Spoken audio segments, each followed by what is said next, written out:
আমার বিশ্বাস করুন, কোরআন আমার সামনে, আল্লাহর কসম, কোন জীবিত পীর, কোন মৃত্যু পীর আমার ভাগ্যের ভালো বা মন্দ করার কোন অধিকার রাখে না।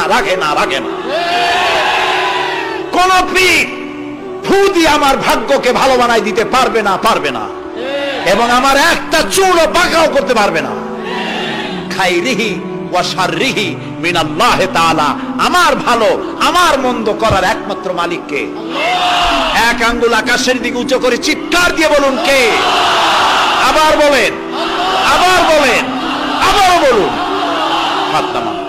আল্লাহ কবুল করুন, বলেন আমিন। আমার এই বক্তব্য দিয়ে আমি কোন পীরকে অমর্যাদা করছি না। পীর সাহেবদের কাছে পীর কোন শরীয়তের শব্দ নয়। কোরআন এবং হাদিসে কোথাও পীর বলে কোন শব্দ নাই। এটি ফার্সি শব্দ। এই শব্দের অর্থ হলো বৃদ্ধ।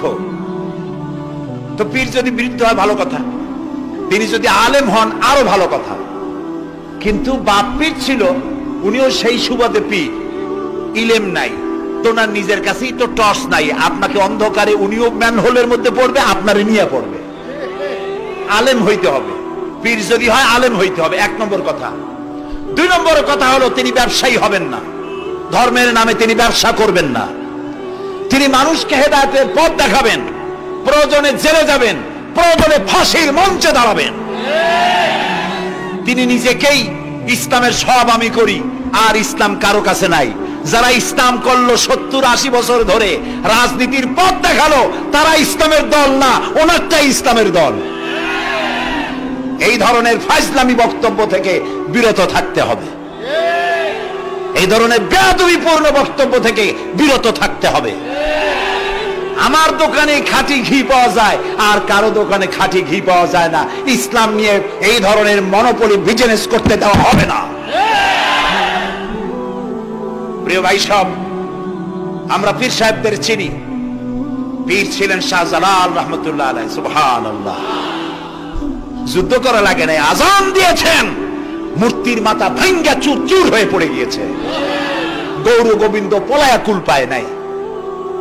লোকেরা যায় তার মাজারে গিয়ে গজাল মাছ জিয়ারত করে আসে, কিন্তু তরবারিটা দেখে আসে না। দোধারি তরবারি এখনো আছে। সুবহানাল্লাহ বলেন। পীর ছিলেন হযরতে বাহাউদ্দিন নকশবন্দি, মুজাদ্দিদ আল ফিসানি রাহমাতুল্লাহ আলাইহি, বড় পীর আব্দুল কাদের জিলানী রাহমাতুল্লাহ আলাইহি, খাজা মঈনুদ্দিন চিশতি রাহমাতুল্লাহ আলাইহি, শাহজাহান আলী রাহমাতুল্লাহ আলাইহি। কত ওলিউল্লাহর মাজার দিয়ে আমার দেশ ভরা। আলহামদুলিল্লাহ কোন আরে একদিকে মানুষকে মুরিদ বানায়া মুরিদের টাকা দিয়ে নিজেদের পকেট ভরেন নাই। ওনারা এরকম করতেন না, এইরকম করতেন। আর রাসূলুল্লাহ বলেছেন এই রকমের হাতের মর্যাদা নাই, এই হাতের মর্যাদা। আমি পীর দেখছিলাম, বাইতুল শরীফের পীর হযরত শাহ আব্দুল জব্বার সাহেব, আল্লাহ তাআলা জান্নাতুল ফেরদাউসের মেহমান বানায়নি। এই বাংলাদেশে শত শত মসজিদ, মাদ্রাসার এতিমখানা তৈরি করে গেছেন। সুবহানাল্লাহ।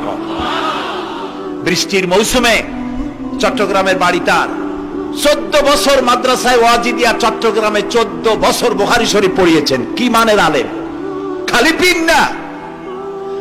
মুরিদরা যত টাকা দিত, এই টাকা দিয়ে বড় বড় মাদ্রাসা মসজিদ করেছেন। আর বৃষ্টির সময় সাথী সঙ্গী নিয়ে বস্তি এলাকায় যেতেন, পলিথিন দিয়া ছাওয়া, বাচ্চা আর তার স্বামী নিয়ে কাতরায় এক কোনায় বসে আছে, খাবার নাই, চাউল নাই, অসুস্থ। তাদের চাউল দিয়ে আসতেন, তাদের রান্না করার শাকসবজি দিয়ে আসতেন, ওষুধ দিয়ে আসতেন, হাড়ি পাতিল দিয়ে আসতেন।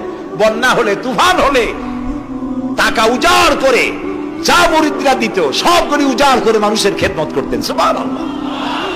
কাজেই যারা জামায় অনেকগুলো পকেট সমানে নিতে থাকে আর ভরতে থাকে এইভাবে করে, এই ব্যবসায়ীদেরকে পরিত্যাগ করতে হবে। পীর হচ্ছে ওই সমস্ত লোক যারা নাকি ধর্মের নামে ব্যবসা করে না, বরং আল্লাহর দ্বীনকে প্রতিষ্ঠা করার জন্য কথা বলে। প্রিয় ভাই সব, আমাদের জেহেন সাফ করতে হবে, পরিষ্কার করে বুঝতে হবে আমার ভালো আমার মন্দ কে করতে পারে।